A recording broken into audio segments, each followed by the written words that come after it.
Hello, all my library readers. Welcome back. All right, so it is time for a review of Such Sharp Teeth by Rachel Harrison. This is actually a book that I got on Libby, but it actually transferred over to my device via Overdrive. So this is about a woman called Roy who has a sister named Scarlett, and there's a little back history about the guy that her mother was with. He was a pedophile, disgusting animal. Um, but the whole thing with him turned her into who she is, which is a very strong woman, which she had to be. You have to be strong in that situation. It's not about, oh, the girl had to grow up and all that type of stuff. It's about experiences. So the underlying theme of this book is changes, and I'll explain this why I came up with this, um, in, up with it.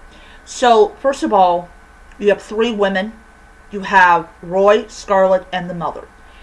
Roy got infected with lycanthropy by a werewolf that we later find out is a woman called Mia. Scarlett, her sister, is transitioning or changing into motherhood because she's pregnant. And their mother is transitioning into old age. She is going through the hot flashes and night sweats and all that stuff. So that's where the changes thing comes from. It's all about changes. Um, so when Roy transforms, she tries to transform as far away from people as possible because she does not want to give them what she has, which is really wonderful. She's also dating a guy called Ian who actually has a vault in his basement because his house used to be a bank. And this vault is perfect for Roy because Roy just imagines, being locked in and everything. Ian kind of doesn't quite understand why she's just fascinated by this vault, but after he finds out through personal experience that his girlfriend happens to be a werewolf, he kind of figures out why Roy was interested in the vault. There is a serum that you can take in this book to weaken you to the point where you can't hunt, but silver actually enables Roy to keep her intelligence and her mind so she doesn't become a danger to other people. She has a big fight with Mia, literally, and she literally tells Mia, get out of town. You're a loose cannon. And she ends up going to Texas for, Texas. Gotta love Texas. There's a lot of space that you can roam. Anyways, loved it. This was just as good as So Thirsty. I'm really loving this author. This book was just as good as The Return and Cackle. So great job with the werewolf thing. I do like how she uses werewolf mythology in her book, and I like how Roy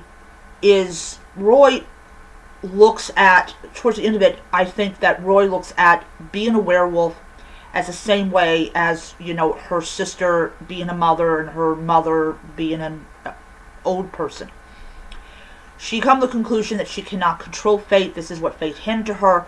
But having Ian understanding her and willing to help her out is great. It really shows that he truly loves her and cares about her. And we all need that in our lives. We need people that love us and accept us for who we are, even if we turn into furry claws and fangs and have the ability to give them what what they got.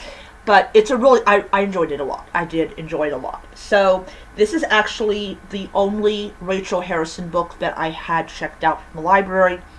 I am going to be starting on a Kobo Plus book. So when I'm done with the Red Letter, that will be my next review. And yeah, so, I forgot to say, I'm still sticking to videos once a week. So I will see you guys next week. I believe I have a, 'cause I pre-recorded it like months and months ago, or like a couple months ago, or 2 months ago, and I already uploaded it, so it's going to come out next week. But yeah. So before I begin, I got this device because it syncs to not Goodreads, sorry. Um, Overdrive. Overdrive is in here. No, Goodreads is not in here. Overdrive is in here, and I can check out books, and it's all wonderful. Okay, that's my video. I will see you guys around. So until next time, keep reading your library books and supporting your local libraries. Bye.